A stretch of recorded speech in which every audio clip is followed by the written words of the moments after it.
How's it going, Internet? This is Jacob with Jacob Reviews Things, and today we're here to review this Cold Steel Kyoto 2.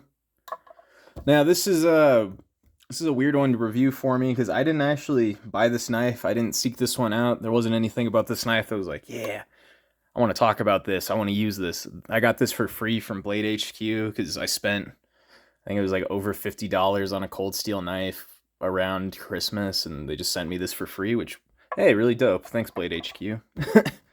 So that was fun. Now let's talk about like what is the purpose of this knife? Why was this designed? Because I think that's going to be important to understanding my thoughts on it going forward. This was designed to be a pocketable EDC, like fixed blade. I'm not going to say EDC because it seems like Cold Steel just wanted to design a cheap, accessible, pocketable fixed blade for whatever you need a fixed blade for, and I would say they accomplished that with this knife because it's very slim. The handle, the blade, like it's not it's thick enough to where you have faith it's not going to break on you. But yeah, it's not a big knife, and the sheath doesn't come with a clip or anything, but you can mount it however you want with all these little holes or put it on whatever. Or just keep it in your pocket and carry it like I did. I just had it in my pocket next to my cell phone or my wallet and my keys, sometimes in a hoodie pocket or the back pocket of my jeans, and it yeah, it did pretty decent in all those tests. I kind of just forgot it was there. I'd pull it out and use it, and that's one thing that's cool that Cold Steel did. The detent on the sheath is really good. Like, I have no fear that the sheath is going to come off or that the knife is going to fly out when I do this. But at the same time, you pull it out of your pocket and oh, there you go. You're ready to go. You're ready to cut. Hopefully you didn't take somebody's eye out with the sheath. But yeah, it's pretty easy. Damn, pretty easy to access this knife. So I think they accomplished what their goal in terms of making a pocketable EDC knife. Now the reason I'm not gonna say I don't like this knife. It's just I have no need for it. I mean, I have no need for the majority of the knives I own. I own way more than enough for anybody. But I don't really ever carry fixed blades in my pocket or try to conceal them or anything like that. And this is a 3-inch fixed blade, so you can conceal it most places. Check your local knife laws. I'm not a lawyer. If you get in trouble because you were doing something dumb with a knife, don't blame me for it. Yeah, check your city laws, your state laws, whatever. They can be different. Anyway, enough about that.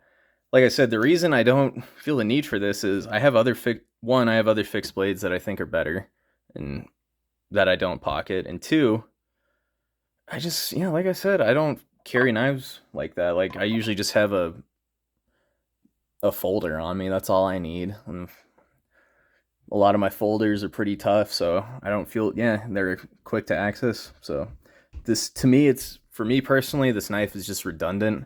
I took it to work for about a week, just trying it here and there, and a lot of the time I genuinely forgot I had it. I would just use my folder because one, this does fit very well in your pocket. You do kind of forget it's there, and two, like I just was never like, yes, let me get my fixed blade out, boom, because it was just easier to pull out my folder.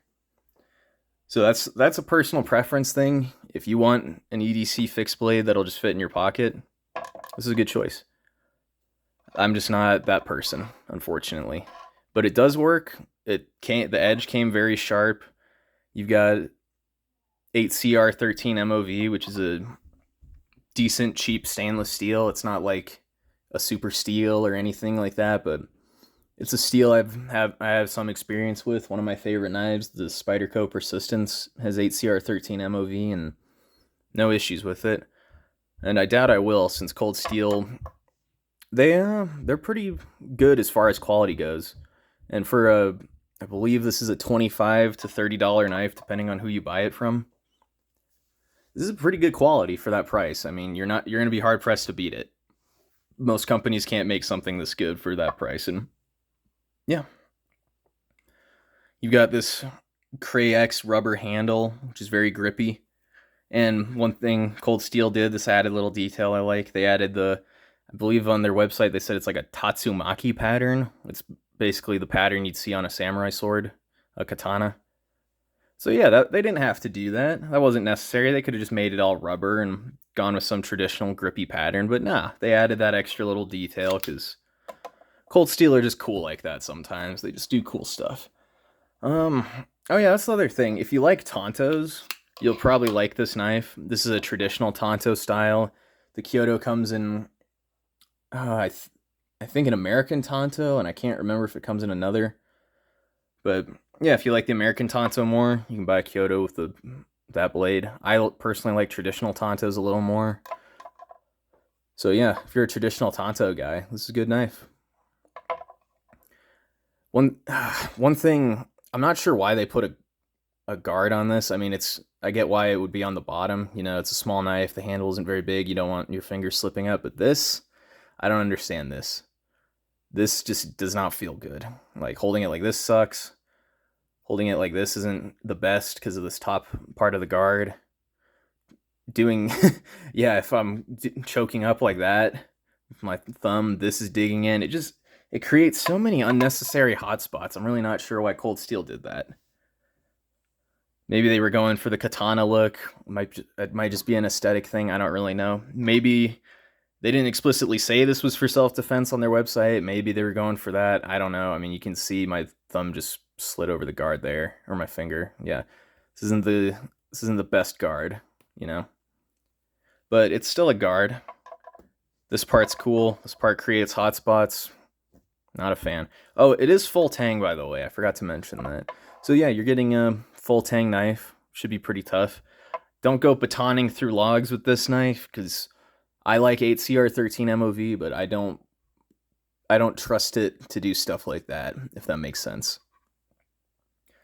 Now, the other reason why I just personally don't see the need for this knife, like I'm honestly probably just gonna give it to somebody else, maybe one of my coworkers or one of my cousins or something. I don't know, but the main reason I don't carry this is because, or want it, I guess, because I have other knives that can do better. I think like this Mora knife, Eldris.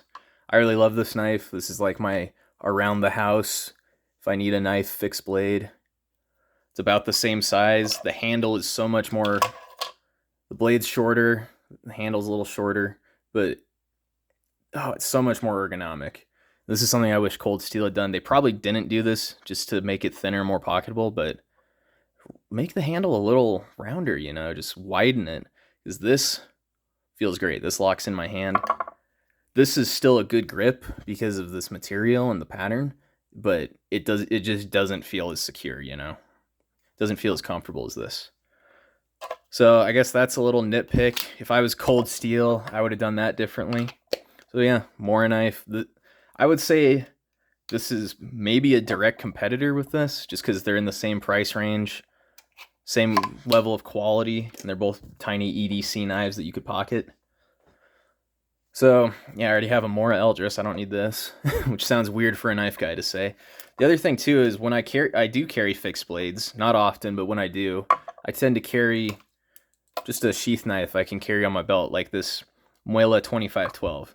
It's another knife I love this knife, man. It'll get its own review someday. I'm not gonna gush about it now, but oof, I love it. And again, like the Eldris, it's in the same price point as this Cold Steel. Like if I went to my work right now, I could buy one of these for $25. And it's a much better knife. We're not going to get into a direct comparison. Maybe that'll be a video for another day, but yeah. I just think I don't feel the need to carry an EDC knife, and I have way better knives. And the other thing too is Cold Steel on their website, they were talking about how sometimes you just want a knife you can carry and conceal and be pocketable. And for me, like whenever I do carry fixed blades, these are the two I carry the most, the Muela and my Spyderco Ronin 2. I work at a place with a bunch of people who are really into knives and are also like giant knife dorks. Like they know way more than me. I was wearing this for 2 weeks straight. Nobody noticed. So I don't know. I guess I've just never been in that situation. I don't feel the need for it. This is perfectly fine. I can carry that and not scare the shit out of people. So yeah, that's just why are these knives in the picture without the Kyoto? Dang. Leave a dislike for that. Unprofessional. So yeah, good knife, good quality. Just not the knife for me. It might be the knife for you. Hopefully it is, because it's very affordable. It's well made. And yeah, hopefully this influenced your purchasing decisions. Hopefully you learned a little something about this knife. Yeah. Have a great day, everybody. Stay safe.